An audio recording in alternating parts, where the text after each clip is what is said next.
Se l'apprezzamento per il sindaco Alberto Felice De Toni può anche essere condivisibile a detta dell'opposizione, di sicuro però non si possono non menzionare alcune tematiche che invece, sempre a detta del centrodestra cittadino, stanno scricchiolando. Una su tutte, alcune deleghe assegnate agli assessori che sono sempre e comunque, costantemente, tra i più criticati.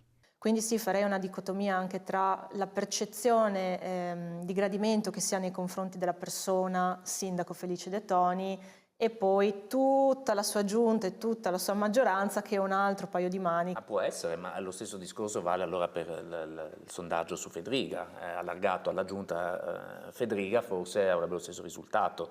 Per cui non voglio minimizzare, ma voglio dire delle due l'una, o quello è un dato alla simpatia umana di Alberto e del presidente Fedriga, oppure è un dato politico. E poi se fosse esteso questo sondaggio, questa valutazione complessiva al lavoro di tutta la giunta e della maggioranza, sicuramente diciamo, ci sarebbero degli alti e bassi, nel senso che è ovvio che ci sono degli assessori, ma lo diciamo noi per primi, che hanno lavorato bene e altri che hanno lavorato meno bene. In ogni caso la stessa maggioranza si è interrogata per fare un bilancio di questi primi 2 anni di lavoro, chiedendosi a loro volta cosa si potrebbe fare ancora meglio e cosa invece è stato fatto sufficientemente bene. Tra le tematiche più delicate c'è sempre la ZTL, ma non solo.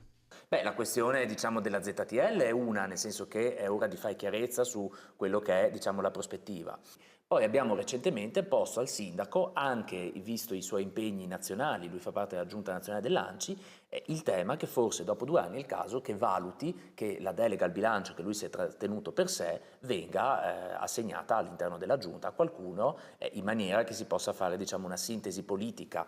Se posso, dimentichi, dal nostro osservatorio sicuramente l'assessore all'equità sociale, no? Che anche sul tema della stazione di posta piuttosto che sugli ambulatori di quartiere, no? Prima mantenuti, poi chiusi, poi vengono fuori i punti salute, chissà quando, chissà come, ancora non se ne sa nulla, è allucinante questa situazione. Non c'è stata una dichiarazione da parte dell'assessore Gasparin, faccio nome e cognome a questo punto, anche sui recenti fatti di Casa dell'Immacolata. Sicuramente qualcosa andrebbe detto anche sull'assessore Zini, no? Che aveva anche qualche mia delega in passato, che in 2 anni e mezzo ha partorito una variante al piano regolatore.